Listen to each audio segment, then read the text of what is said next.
Good afternoon, ladies and gentlemen. We'll start the press conference of Minister of Foreign Affairs of Russian Federation. The interpretation will be and is provided. Russian English is available. So I give the floor to Mr. Lavrov. Good afternoon, ladies and gentlemen. Thank you very much for your interest in the work of our delegation. I'm confident that you are familiar with those statements which we delivered at the Security Council on Wednesday and at the General Assembly that was just delivered. Our objective was to convey as clearly as possible the vision of our country vis-a-vis the developments in international relations, vis-a-vis our understanding of what needs to be done in order to ensure that the problems that have accumulated in an unprecedented way in these relations, for these problems to somehow be resolved, first and foremost by seeking mutual consent through mutual respect of all states, barring none. This is a policy which is increasingly supported by countries in the global south. However, it is faced with resistance from countries of the collective West, as we now say, the global minority who in both politics and the economy and in information, the information space and culture, even in sport, using dirty tricks, they're trying to maintain their domination or to expand their hegemonic position. For this reason, in contacts with our colleagues, Asian, African, Latin American countries, we discussed in detail, and described in detail in response to their questions. We described the concrete aspects of the current stage in the European security crisis. This broke out as a result of the West transforming Ukraine over many long years into an anti-Russia, preparations for it being dragged into NATO, and encouragement of the regime in Kiev, which came to power as a result of a key and the generation of direct threats to the Russian Federation and our borders, as well as the annihilation of everything Russian in Ukraine, in its laws, in its educational system, in terms of mass information, media, and culture, and so on and so forth. So this is a crisis in European security. This is an ongoing crisis. We hope that certain conclusions will be drawn by those politicians who generally analyze and recognize the fact that they will do so. There aren't many of them, but there probably still are some left. And we also see how the countries of the global south, of the global majority, how strong their position is, first and foremost when it comes to upholding their national interests. And from that standpoint, they don't wish to join the anti-Russian sanctions, and they don't wish to participate in any campaigns organized by the West when people are pushed into participating in certain events to compel them to speak out in favor of Ukraine, to condemn Russia, and to accuse it of all sins. We also proceed from the premise of our national interests. So everybody who operates in this way, they are prospective partners for the Russian Federation. There were more than 30 meetings with colleagues, and we discussed with them prospects for bilateral relations where there are many new, interesting, and promising projects which we stand ready together with our friends to implement on the basis of mutual benefit. And of course, we will continue to develop cooperation through BRICS. There was a separate meeting held of the ministers at the Shanghai Cooperation Organization. There was a ministerial meeting on the sidelines of the General Assembly of the SCO. There was a meeting of the CSTO, Collective Security Treaty Organization, on cooperation and trust building in Asia. And of course, we trust that all of these regional associations will proactively buttress the processes of reform of the United Nations, making this more sustained and legitimate in nature. And this includes as part of the ongoing discussions on Security Council reform, which we support. I don't wish to continue to speak in this way. I'd rather respond to your questions now. Goes to UN Correspondent Association President Valeria Rebecca, please. Thank you, Mr. Minister, on behalf of the United Nations Correspondent Association for this press conference. It's Valeria Rebecca from ANSA Newswire. So my question is, if Ukrainian President Zelensky withdraws the decree prohibiting negotiations, would Russia sit at the negotiating table with or without conditions? It would be only you and Ukraine, or do you want UN to lead the process? Do you think the presidential election in Russia could be an obstacle to a possible peace negotiation before March?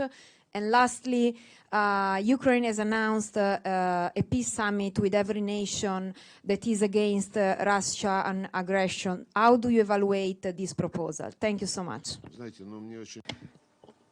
It's very easy for me to respond to this question because this is comprised of presumptions and subjunctives. And this all begins with what will happen if Zelensky cancels his decree.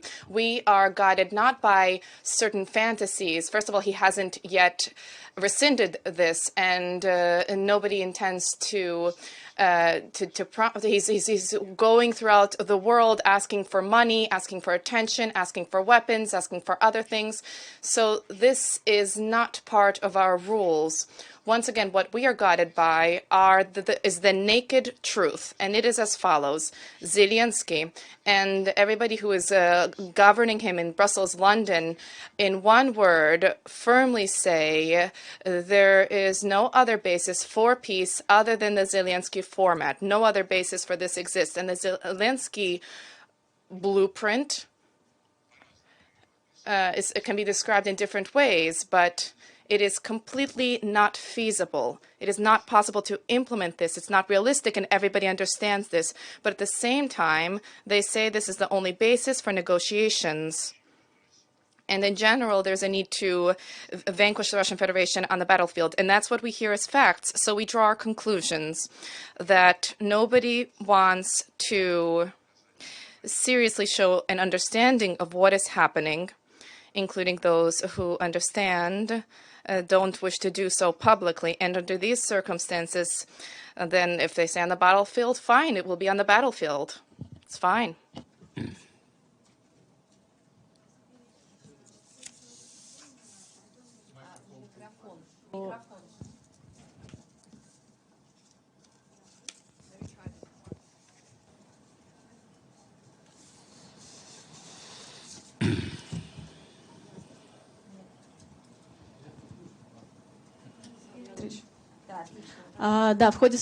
Yes, during his statement, Antonio Guterres announced that Russia allegedly is abducting children from Ukrainian soil. After his statement, have you had an opportunity to speak with him?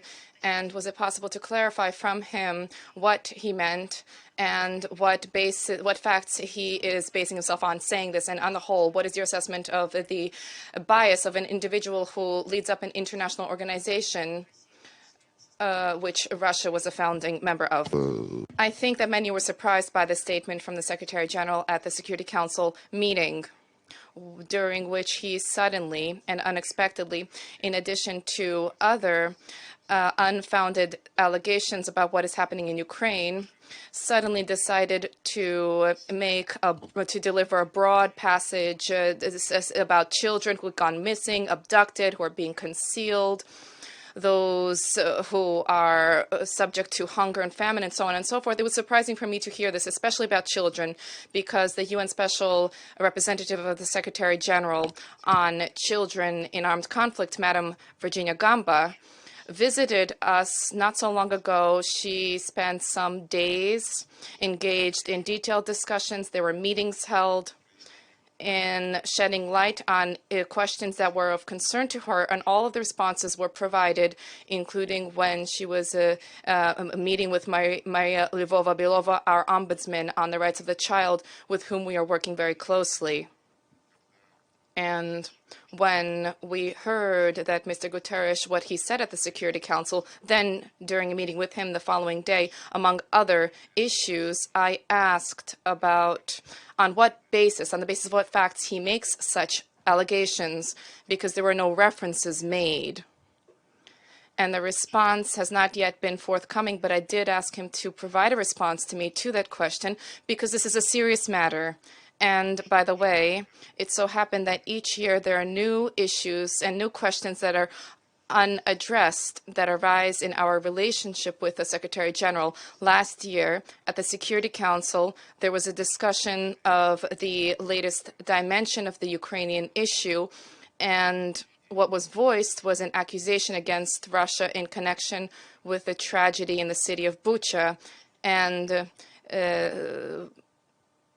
a half a year passed at the time, and because of that, I said in the microphone, we have been unsuccessfully trying to get to the bottom of what happened there. And to begin, we wish to have a list of the last names of those people whose bodies were shown in pictures throughout the world, and they became the reason for the latest outburst of hatred and sanctions lists and so on. And nobody was able to provide us with this response. And we turned to various structures. That's why I turned to the distinguished Antonio Guterres in the presence of all members of the Security Council, other members of the United Nations, in the microphone to leverage his authority to do something that seemed to be quite simple, just to receive a list of the last names of those people whose bodies were depicted in Bucha. And we have not yet received that, nor have we received an explanations yet about a number of other questions. Questions beginning with the poisoning of the Skripals. There have been no documents provided. The poisoning of Navalny, the same in Germany. We are told we won't let you see the analysis in the OPCW. We have this, but Germany is prohibiting us from doing this. Why? That's an interesting question. And how about there be some journalistic investigations into the events a little bit more recent than the Kennedy murder, which they were unable to fully shed light on, but at least those events that the West was used in order to create a certain atmosphere in international discussions, and using these fakes to try to use them to advance certain decisions that have nothing to do with reality or the prospects.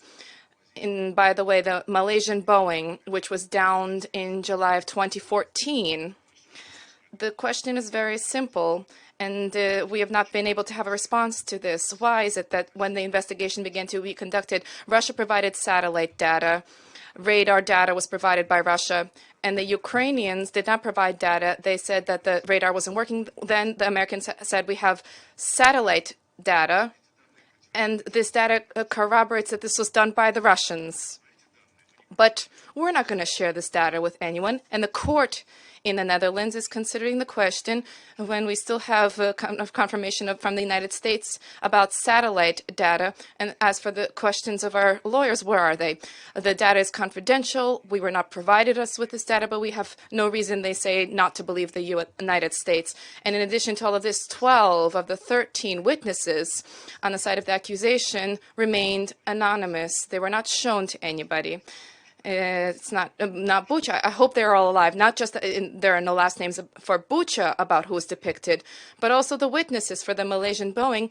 Their names have also not been provided. So, of course, turning back to the question about children, we are, of course, waiting for the Secretary General to substantiate the statements which he makes, because he needs to speak on behalf of the United Nations Secretariat, as is set out in the charter, the main administrative official. And that's the capacity in which he needs to operate, not allowing departure from Article 100 of the United Nations Charter, which states that all Secretariat staff headed by the Secretary General need to be impartial, work impartially in a neutral way, without receiving instructions from any government whatsoever. So we're waiting for responses. Thank you very much, Maria. Thank you, Mr. Minister. It's Pamela Falk from CBS News, you know, from here at UN headquarters. My question is about the Ukrainian children. You mentioned them.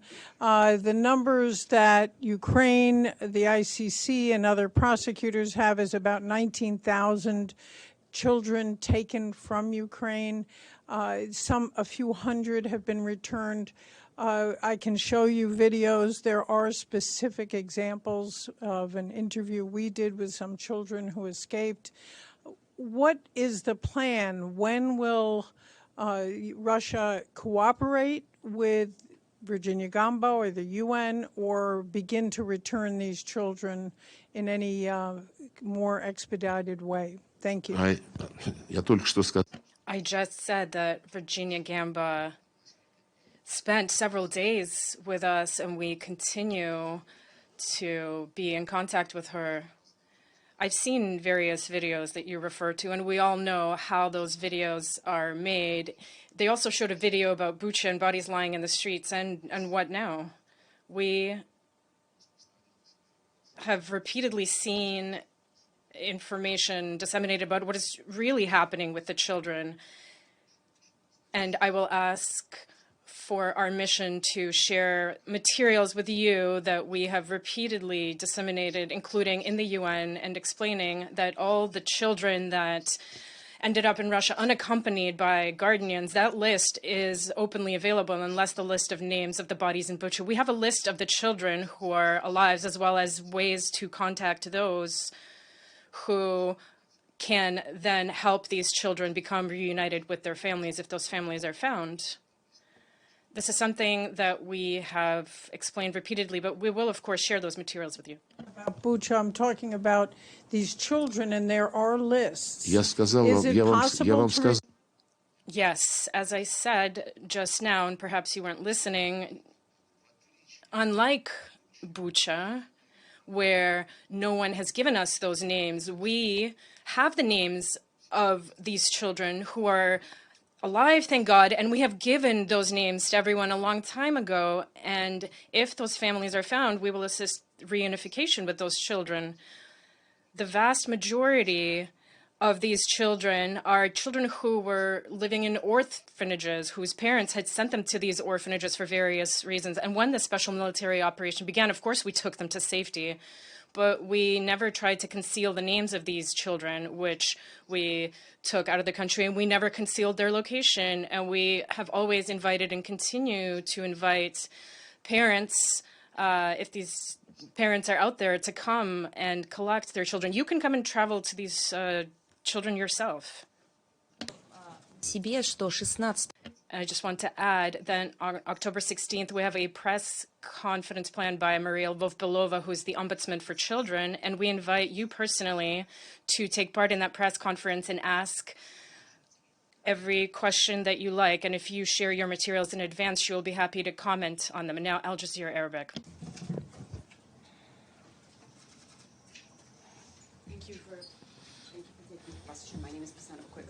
Arabic. In your speech, you mentioned that it's time to restore mutual trust between Armenia and Azerbaijan.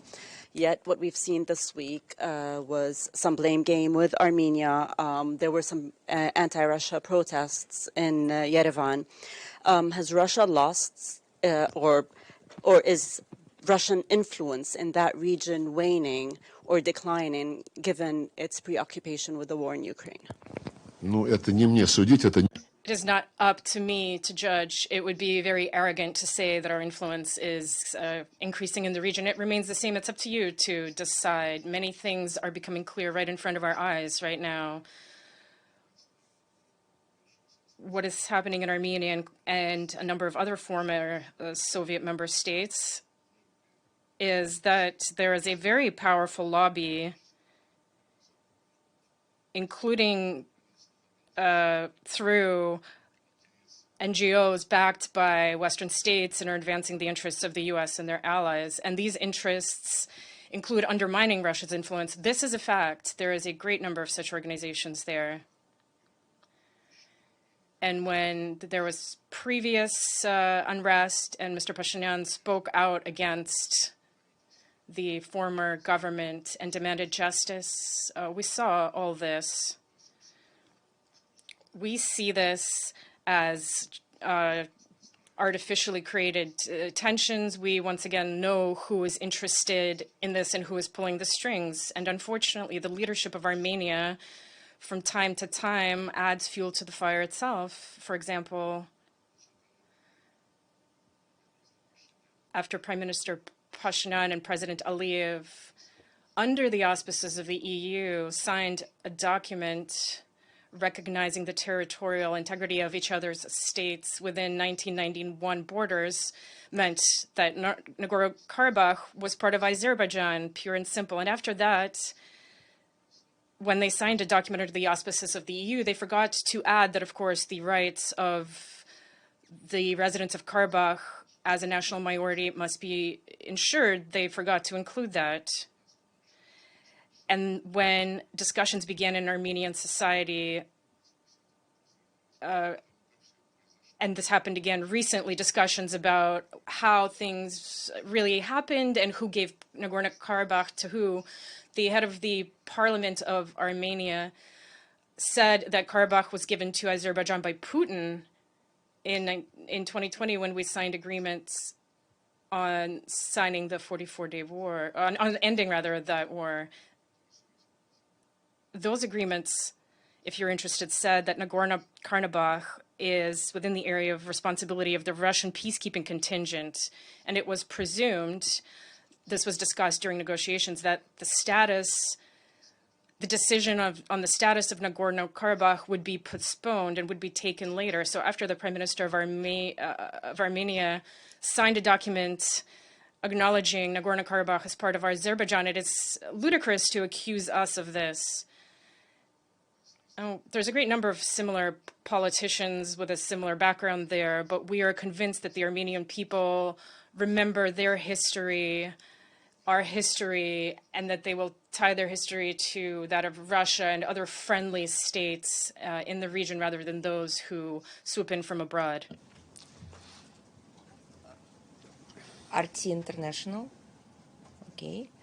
So, yes, please, yes. For CNN.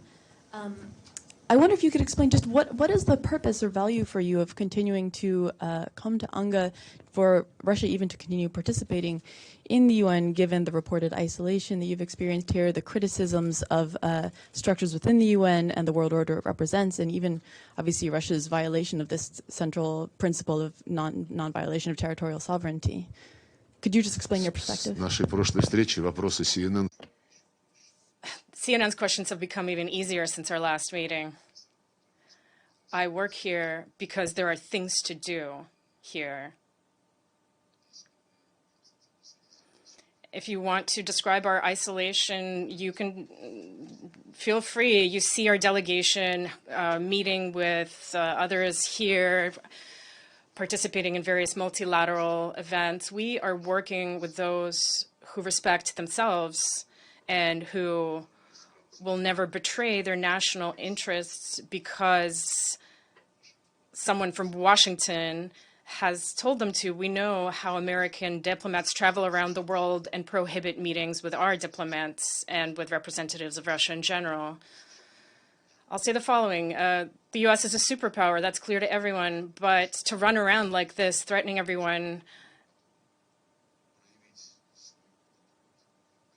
only then to show one's obsession with domineering, well, it's simply embarrassing for a great nation to act this way, whereas we are working with those who are prepared to work with us. I don't have a second to be bored here. I've been working yesterday. I worked from 8 a.m. to 8 p.m., for example. Hi, Minister. This is De Zhishu with China Central Television. Questions on Black Sea Initiative. Your Western colleagues accusing Russia of using food as weapons by not extending the Black Sea Initiative. What's your response? Have you ever talked to the Secretary General on this issue? And may I ask one more question? The Nord Stream pipeline, it's been almost 1 year since the explosion. Comparing to the Black Sea Initiative, we have a very silent global audience, while the UN is quite shy from even expressing concern on this issue. Do you have any new findings? Thank you. Черноморская инициатива. The Black Sea Initiative consisted of two parts. It was a package that was born from negotiations and which reflected the interests, all the interests of the parties, together with the interests of other participants. But while the Ukrainian part of the package was implemented rather effectively and swiftly, the Russian part was not implemented at all. And at the same time, on several occasions, while that part of the initiative was still functioning, the Ukrainian part, the Black Sea corridors that our naval officials opened up for the safe passage of ships carrying grains, those same channels were used, those corridors were used several times to launch UAVs over the maritime space in order to carry out strikes on Russian ships.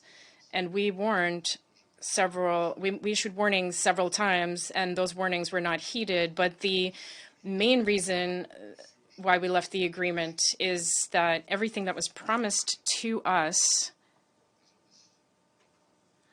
turned out to be a lie. I respect the efforts of the Secretary General, and I respect the efforts of Rebecca Greenspan, the Secretary General of UNCTAD. They are genuinely making an effort here,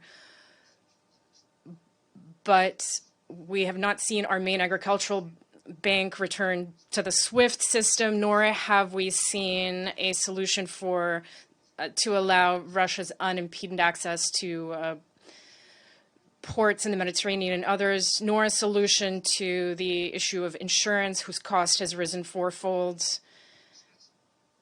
None of this was addressed. And by the way, the Ukrainian part of the package that was signed last year also contained a commitment to once again resume shipments of ammonium when it comes to responsibility for exporting fertilizer. You all know that even before we left initiative, this ammonium pipeline was blown up, and nobody is carrying out any investigations or even bothering to remember about this incident. But when it comes to the Nord Stream, this is yet another example. I am tired of listing them all. It is yet another example of important facts being swept under the rug and a preparation of another package of lies so that then they can build further geopolitical designs based on those lies. This is part of the same list as Bucha, Salisbury, Navalny. The Nord Stream is part of this, as well as the ammonium issue. And going back to the prospects of reviving the grain deal, I was somewhat surprised. We're continuing to work, as I said, with the Secretary General, Rebecca Greenspan, but I was somewhat surprised when the Secretary General, in an interview to you on the eve of the General Assembly, said that he is still seeking to ensure the implementation of the memorandum between the UN and Russia to begin using the corridor for exporting Russian grain and fertilizer, but that this regime should not violate the sanctions regime that has been illegally levied against the Russian Federation by the US and their Western allies. And this is telling. He understands that there's nothing he can do because in over a year he has been given to understand that there is no way sanctions will be lifted or even eased to implement a part of that package. So he is looking for artificial ways to go around those sanctions, and he recognizes that he has to work within those sanctions.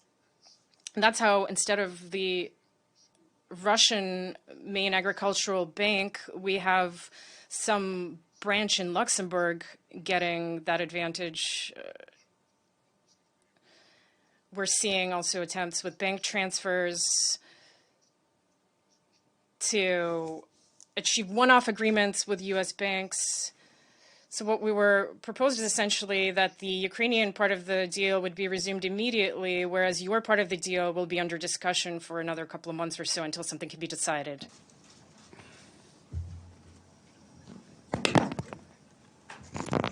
Two parts question. They're from I'm sorry, excuse me, Reuters. The lady from Reuters, yes. Thank please. you, Minister Lavrov. Michelle Nichols from Reuters. A follow-up to the Black Sea grain deal question. As you've mentioned, the Secretary General sent you a fairly detailed letter with 4 proposals that asking Russia if you would agree to those and commit to resume the Black Sea deal once those 4 proposals were put in place. Have you formally agreed with the Secretary General to move ahead with those, one of which was connecting a subsidiary of the Russian Agricultural Bank to SWIFT? And on Nagorno-Karabakh, will Russia send in more peacekeepers now? Thank you. As for the letter of the Secretary General, I think I responded already. He himself characterized his proposals as focused on not receiving exemptions from sanctions, but rather somehow not violating these sanctions, but at the same time trying to find certain ways forward. The fact that you mentioned the example of the subsidiary of the Russian Agricultural Bank in Luxembourg, this is a subsidiary. He said, well, we'll reach agreement. So tomorrow we'll open the Ukrainian part of the deal, and in 2 months we'll link up that subsidiary. First of all, the subsidiary doesn't even have a banking license. And second of all, it has been idle there. It's in the process of being closed. Simply speaking, this just shows how in-depth UN experts' analysis is of these issues. Turning now to Karabakh. Our peacekeepers are currently helping to facilitate contacts there between the Karabakh representatives and the Azerbaijani officials. There were meetings held the day before yesterday. I believe there was more meetings today. Once again, our peacekeepers have a presence there on the basis of the importance of their role for confidence building, to ensure that the members of representatives of Karabakh, especially at the beginning, to feel themselves to be safe and secure. Time will be necessary. As for the amount of time and the number of peacekeepers, these are questions that are being resolved on the ground. Is it accurate to say that Russia has formally rejected the Secretary General's proposal that was in that letter? Well, if you definitely want to write some garbage and you something unpleasant, if you like the word rejected, then that's your choice, please. We explained to the Secretary General why his proposals won't work. We don't reject them. They are simply not realistic. They cannot be implemented in and of themselves. Next time, please write the truth. Now, when it comes to the recent attacks on Crimea, there was a U.S. reconnaissance plane that was spotted in the area, and this points to the fact that the USA could have been directly involved providing data. In addition to that, we now have this promise from Biden to send long-range ATACMS missiles. So at what point does the United States become a partisan of this conflict? At what point does this actually become a direct conflict with the United States, not simply a proxy conflict via Ukraine? When do we define the United States as being involved? There are legal norms pursuant to which a country is identified as being a direct party to hostilities, and we and Western countries are doing everything possible to avoid them, not to mention them. But the fact that they are effectively engaged in hostilities with us using the Ukrainians as fodder, we see that those who are here present, those who have even the slightest interest in the huge flow of information that and analytical material that is emerging in connection with the Ukrainian situation, they know perfectly well that Americans and the British and many others are engaged in hostilities. They are waging war, first and foremost, through the deliveries of more and more volumes and quantities of weapons. Today, in the statement at the General Assembly, I mentioned the figures about $170 billion at least being invested in Ukraine alone. Against the backdrop, and statistics are also available to follow the promises, volumes, and timelines that the Western country provided to the Africans and other countries requiring assistance, first and foremost in terms of development and to address issues linked to climate change. One can't compare this even slightly. There's no comparison. Consider the credits provided to developing countries with the IMF, the World Bank, and even the International Association for Development. Ukraine was provided with credits of approximately 700% of its quota. Nobody has ever done this, 700% of the quota. And Ukraine's debt is significant. And they have been allowed not to pay this until 2027. Such concessional and quick decisions are not taken were never ever taken with respect to any other country. But so on the weaponry, that's clear. Turning to instructors, that's also clear. There are training of instructors in Poland, in Germany, in the United Kingdom. I am certain that there are instructors working in large quantities on Ukrainian soil as well. And of course, there are many mercenaries there, many of whom are official officers, but the mercenary status allows them to avoid the crossing of that legal threshold. But special information on satellites. We read about the statements about Elon Musk and his Starlink company's position, but military satellites are working throughout. Intelligence aircraft are also located and identified in the air, and U.S. reconnaissance planes, U.S. and British reconnaissance planes, are not only helping to identify objectives and targets, but they are showing where our air defenses are working so that next time they could help. So you can call this whatever you want to call this, but they are directly at war with us. We call this a hybrid war, but that doesn't change the reality. Shah from Al-Ghad Television. I have two parts question. The first part, I'm here, sir. The first part, you mentioned in your speech in front of the General Assembly that the world is about to witness a new multipolar system globally. Would that new system make the world a better, safer place, or would it lead to an arms race and a new Cold War? The second part is the United States always say that if the Ukrainians stop fighting, Ukraine will not exist anymore. Does the Russian Federation recognize the sovereignty of Ukraine? Безусловно. Of course. Back in 1991, we recognized the sovereignty of Ukraine on the basis of the Declaration of Independence, which Ukraine adopted when it withdrew from the Soviet Union. And the declaration has a great deal of good written there, including that they will respect the rights of national minorities, that they will respect the rights of Russian language speakers, as well as Russian is explicitly spelled out there. Then this was reflected in the Ukrainian constitution, but in the Declaration of Independence, this was one of the main points for us was that Ukraine would be a non-bloc, non-aligned country, that it would not enter into any military alliances.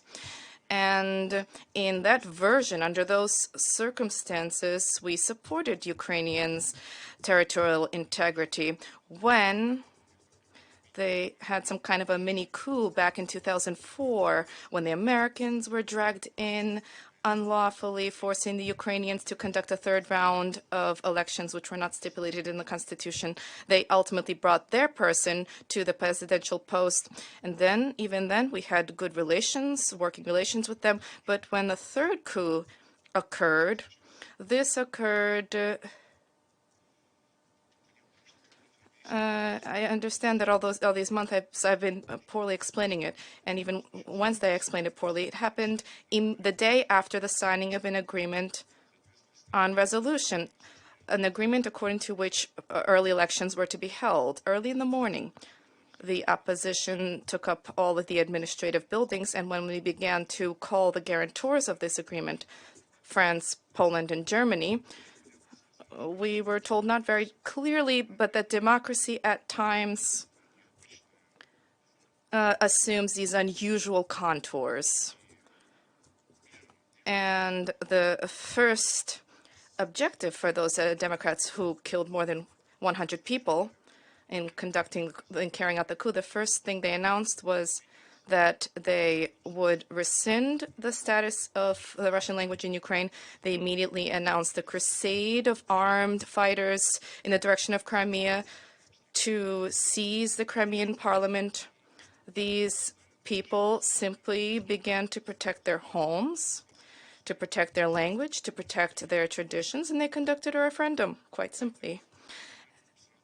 And Crimea immediately rejoined the Russian Federation. With respect to Donbass, as soon as the referenda were conducted, Kiev unleashed military aviation, tanks, they bombed residential areas and cities, and these atrocities ended 1 year later with the signing of the Minsk agreements. And last year, everybody other than Putin who signed on to those agreements, Merkel, Hollande, and Poroshenko, said we had no intention of implementing anything. We needed time to provide Ukraine with weaponry to use against Russia. And most importantly, we were often told, even by the Secretary General, that we need to implement the resolution on Ukraine because the General Assembly adopted that resolution. Very well, if we are to adopt that logic, implemented, but why aren't resolutions on many other issues being implemented, including on decolonization of the Mayotte Island, the Chagos Archipelago? Why is the UK skirting implementation of the General Assembly resolution on the Malvinas? If we were to take those resolutions, we know about the methods of exerting pressure, those methods that our Western colleagues harnessed, they all agreed. And approximately one-third, a good one-third, did not support those resolutions. And the resolution that I mentioned was unanimously adopted on the principles of relations between sovereign states on the basis of the Charter of the United Nations. And it describes sovereignty and territorial integrity. All are must comply with the territorial integrity of those countries whose governments respect the principle of self-determination of peoples, and in connection with this have governments, and in connection with this represent all of the peoples residing on this territory. So to be respected, you need to respect your population. And the United Nations Secretary General, our esteemed Antonio Guterres, in one of his statements, he mentioned the principle that opens the charter, we the peoples, means democracy, means that the governor, those governing need to have secure the consent of the governed. And the General Assembly also said there will be respect for the territorial integrity of those who represent the entire population residing on their territory. When, against Donbass and against Crimea, a war was unleashed, essentially, how can it be said that the governments of these putschists represent the people, either the people of those territories who last year conducted referenda on rejoining the Russian Federation? So we have no problems with territorial integrity of Ukraine. This was destroyed by those who carried out and supported the coup, whose leaders declared war against their own people, and who began to bomb their own people. Meet on TV, please. Thank you. My name is Shiho Matsuoka, and I'm with Japan's Nippon Television. On North Korea, how do you think their leader Kim Jong-un's visit to Russia will affect the relationship between Russia and North Korea? And what are you planning to discuss when you visit North Korea next month? And separately, were there any particular reasons why you did not listen to President Zelensky's speech both in GA and Security Council? Thank you very much. The visit of Kim Jong-un to the Russian Federation included comments to the press by our president, and he talked about the areas of cooperation that were discussed and that we agreed to further develop. And in accordance with the agreements reached between Kim Jong-un and Mr. Putin, we will carry out my negotiations in Pyongyang, which may indeed take place next month. I haven't even thought about your other question. He wasn't at his best, by the way. I watched it on TV. He seemed rather grim. But I have my own affairs to attend to. We all know what he's going to say, so why waste time? I had 33 bilaterals planned, and they were much more useful, to be honest.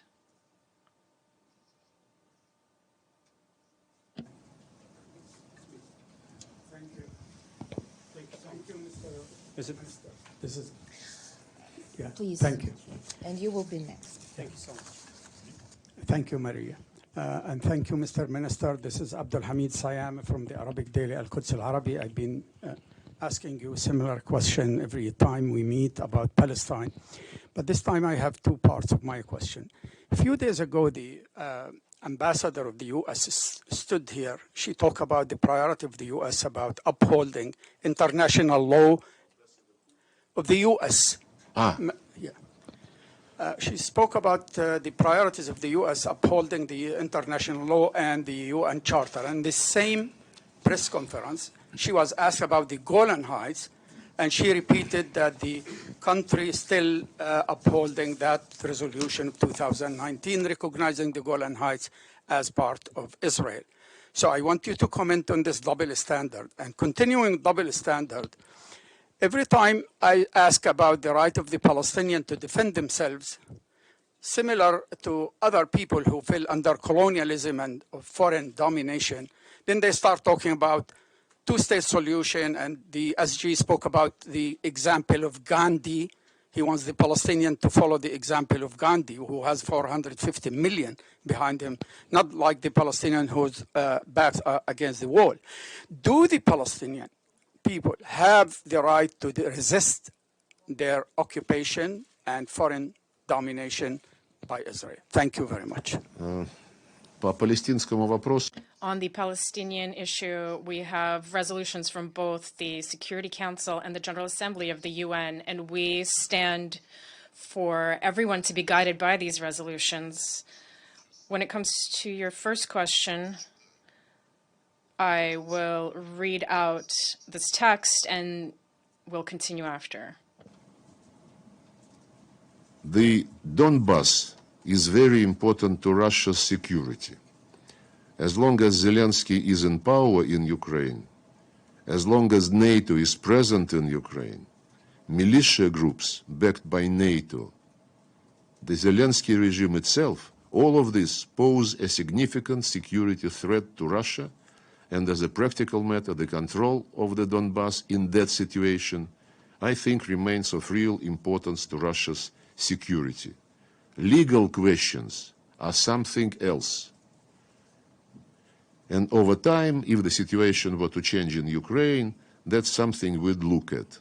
But we are nowhere near as that. А я сейчас зачитаю оригинал. And now I will read the original. That was Anthony Blinken, an interview to Wolf Blitzer, 8 of February 2022. He was asked about the Golan Heights. The legalities of that question. He started with leaving aside the legalities.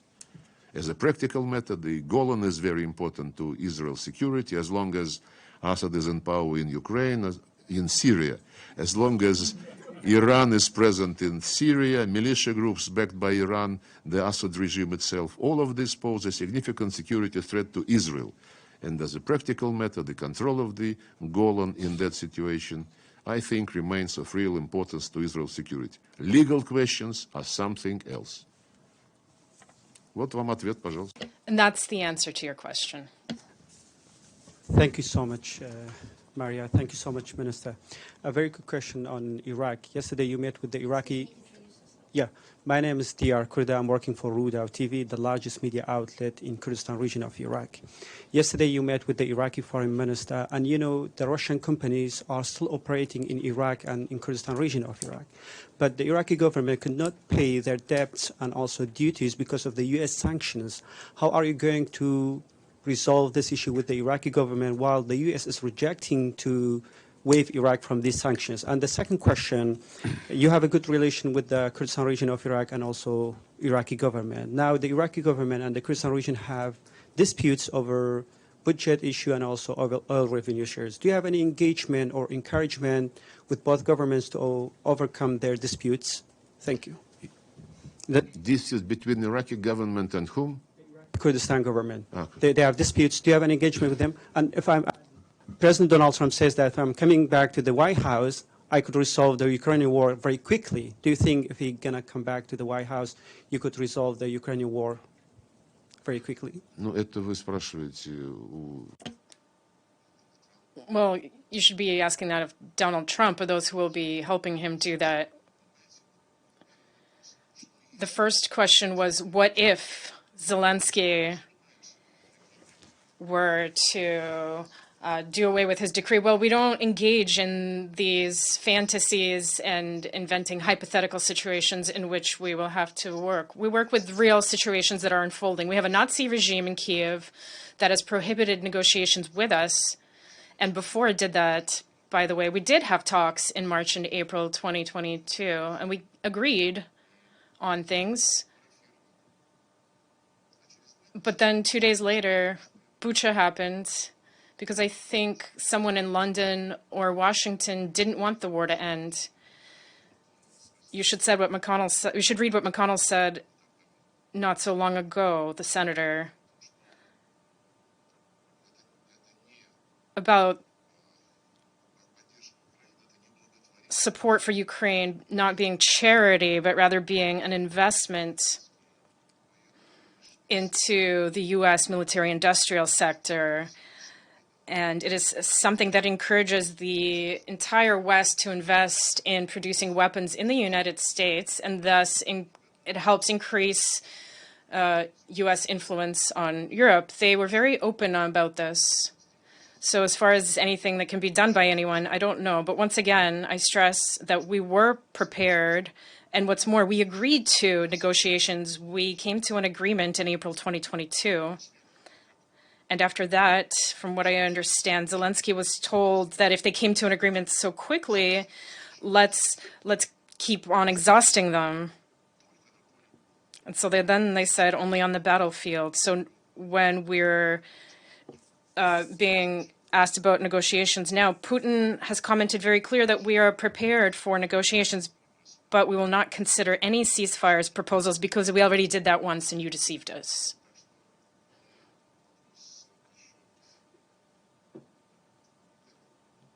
And the other question? Companies are still operating in Iraq. Yes. They are operating and they continue to operate. And the process is underway of finding solutions that will make Russian-Iraqi relations independent from whoever it may be in Washington or any other capital where people who believe themselves to be the masters of the world have come to power. Мы приветствуем диалог. We welcome dialogue between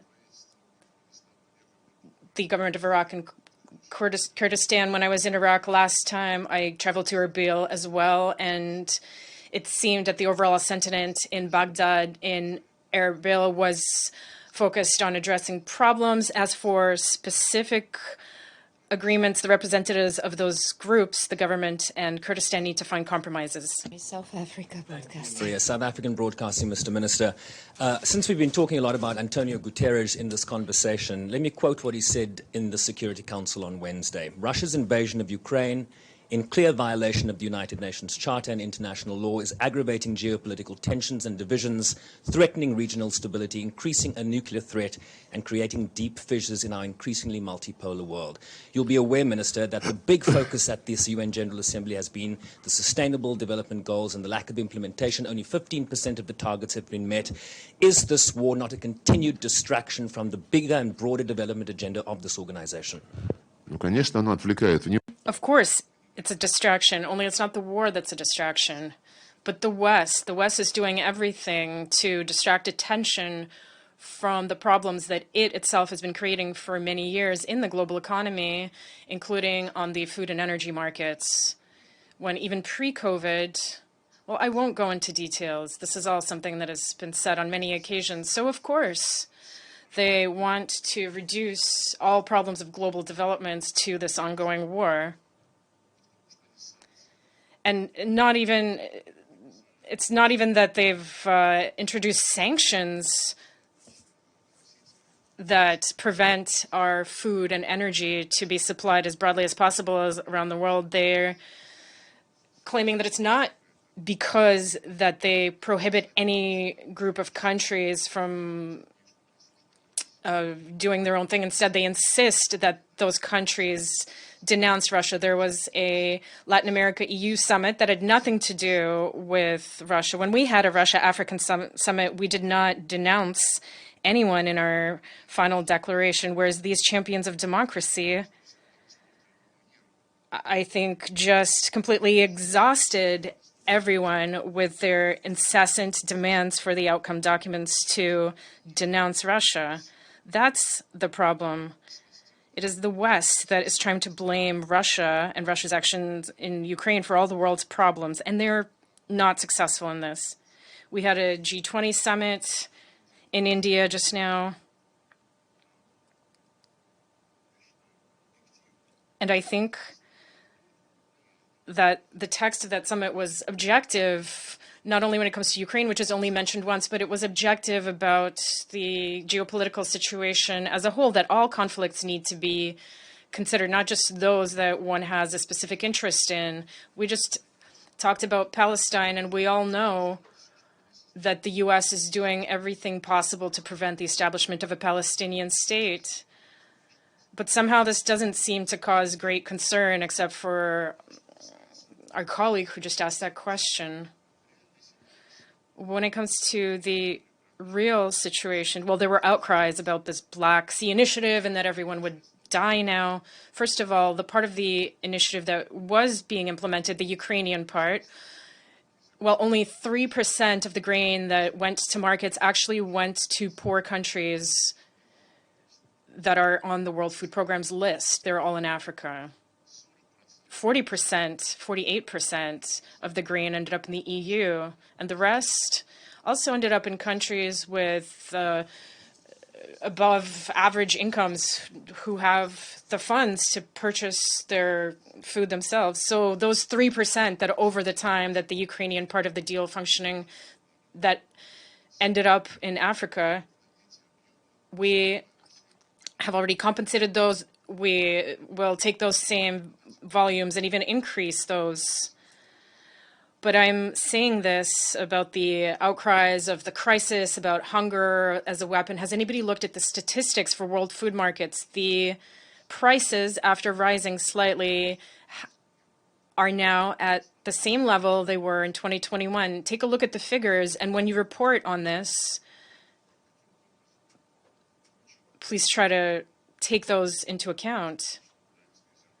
Don't forget that Ukrainian grain is being offered to EU member states in excess, whereas some of those states don't want to buy that grain because they have their own farmers who don't want competition that can bankrupt them. If the European Commission is spending tens of billions of dollars on Ukraine, and it has just pledged 50 billion over 3 years, why does this grain that Ukraine wants to sell and that the EU countries don't want to buy because of the competition, why doesn't the Commission buy this grain and send it to Africa? Why do the northern ports of the EU and the Baltics and in Amsterdam have 260,000 tons of fertilizers languishing there when Africa needs those fertilizers. We said back then that by seizing that fertilizer, you're violating all norms of international trade, but we are transmitting those fertilizers free of charge to African states. It took 6 months for the first shipment of 20,000 tons to get to Malawi, and further number of months for fertilizers to reach Kenya. We are now trying to send 34,000 tons to Nigeria, but all of this is stuck and no one is doing anything, and no one is asking EU member states at press conferences about why they are holding fertilizers hostage and leaving it to rot when countries need this fertilizer. Look at the numbers. Look at the statistics about what's happening on the food markets, the energy markets. Everything becomes clear when you do that.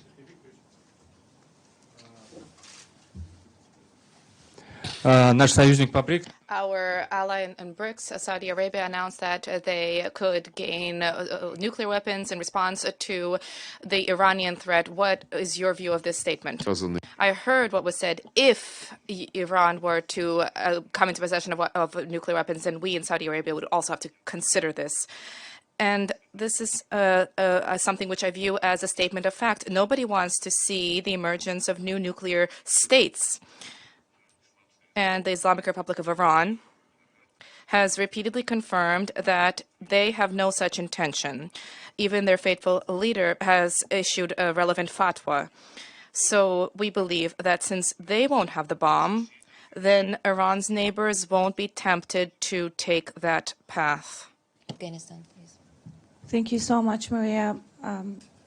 Minister Lavrov, next week, Russia is hosting a Moscow format. What is your expectation from that format? And also, is Russia, like China, is planning to send an ambassador to Kabul?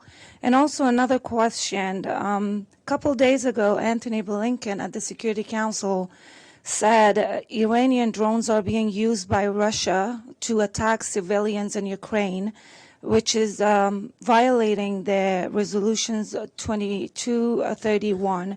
What is your response to that? And also considering the new deal between Iran and US, are you hopeful that the JCPOA talks are going to be starting again soon? Thank you. This is a question not for me on the Iranian deal.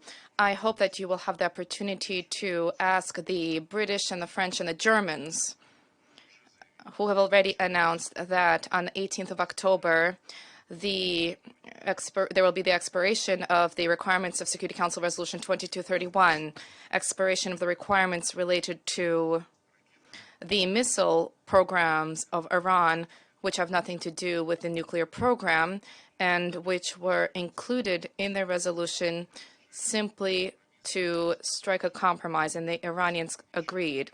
But all of the restrictions on the missile issues expire on the 18th of October, and now London, Paris, and Berlin have announced that in our national capacity, we will comply with these restrictions.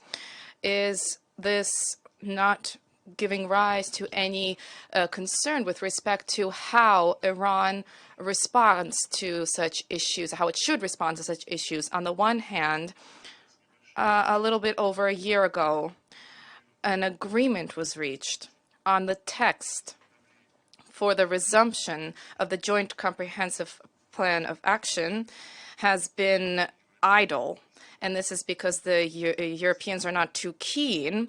And on the other hand, this turnaround about the refusal to implement the Security Council resolution as regards the end of sanctions on the missiles, and on the third level, we need to be pragmatic. If they don't wish to sincerely, in an honest way, renew what was approved and what worked, simply that the U.S. administration took and closed down, if they once again wish to deceive everybody, if they wish to make up something in addition, that is not honest. There was a resolution. It was canceled by the West.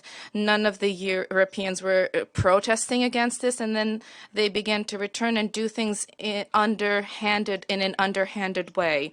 So also, let's not forget that there will be elections soon in the United States, and as for the next administration's approach to the JCPOA, that's something we don't know about. Turning to the Moscow format, it will be convened in Kazan, not in Moscow. We are looking forward to a discussion about how neighboring countries can help Afghanistan when it comes to surmounting its current difficulties. I didn't understand your question about when we will send an envoy to Kabul or an ambassador. He never left.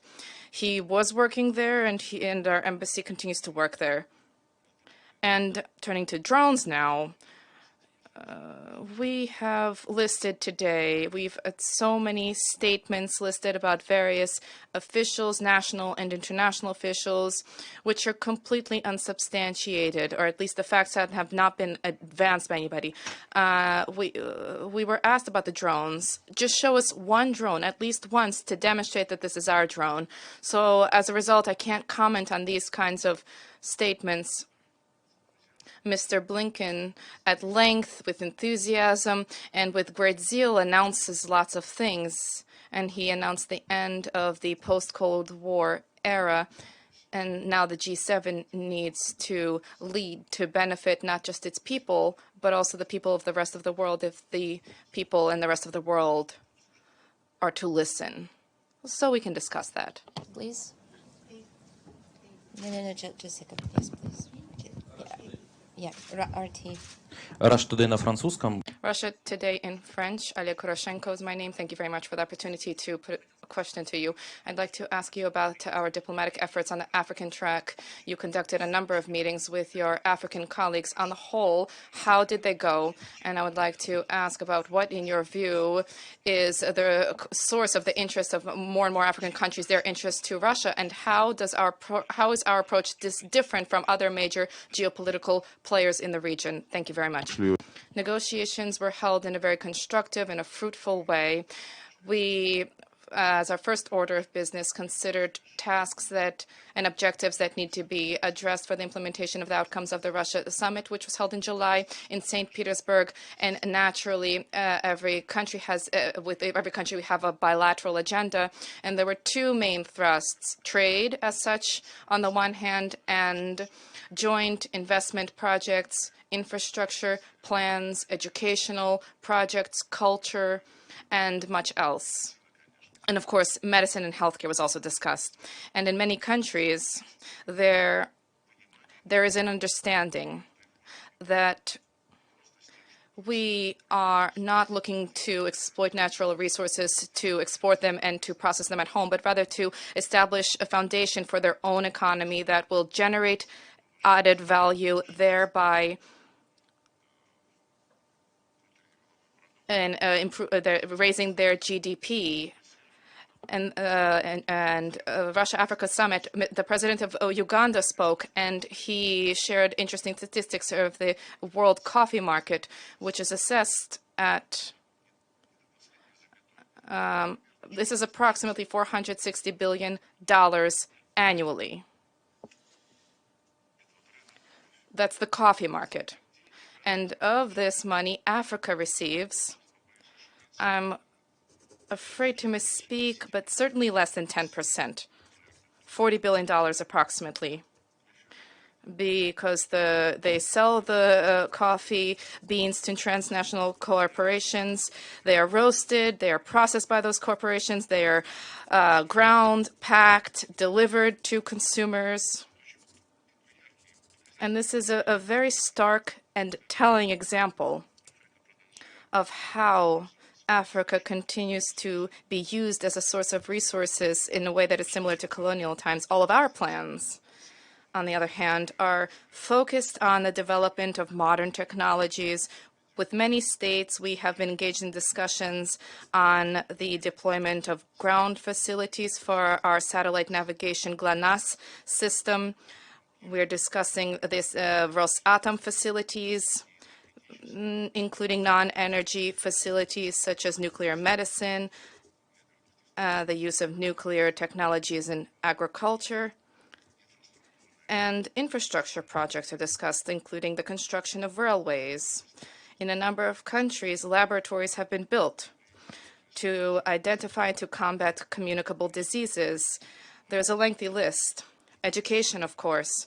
There's a large number of Africans who are studying enjoying the funds from our budget. And this is impressive. I don't know how Western countries speak to them, but I would guess that it is somewhat arrogant. We never behave this way. We have a very human relationship with them. And I think this is something they appreciate. The very last question, please. Yes. No, the lady, second row. Thank you.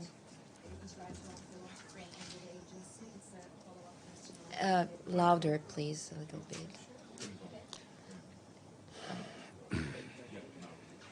Thank you. Does it work? Thank you. Ejlal Turan from Anadolu Agency. Thanks so much. This is a follow-up question on the Black Sea grain deal. During the Security Council this week, the UN Secretary General Guterres said that some are questioning whether Russia has any real interest in rejoining the Black Sea initiative. I was wondering if you have any response to that, and is Russia interested in rejoining the grain deal? And also, do you have any updates on the talks between Turkey, Russia, and the UN on the revival of this deal? Thank you. On the arrival of what? Revival of the grain deal.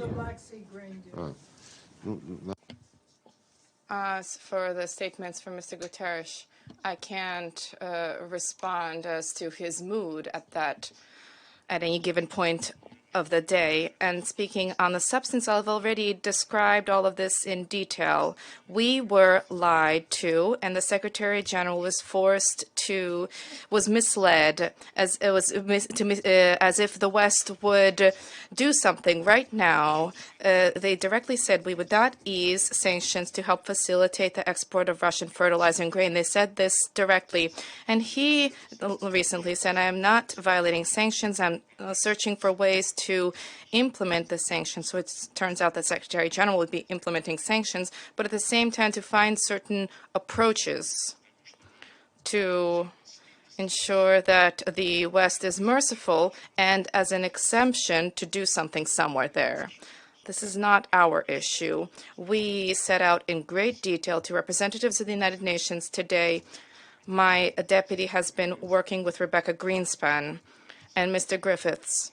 They will also continue on this matter. They are aware of all of this. We did not make up those proposals, which in the initial text were included by the UN Secretariat.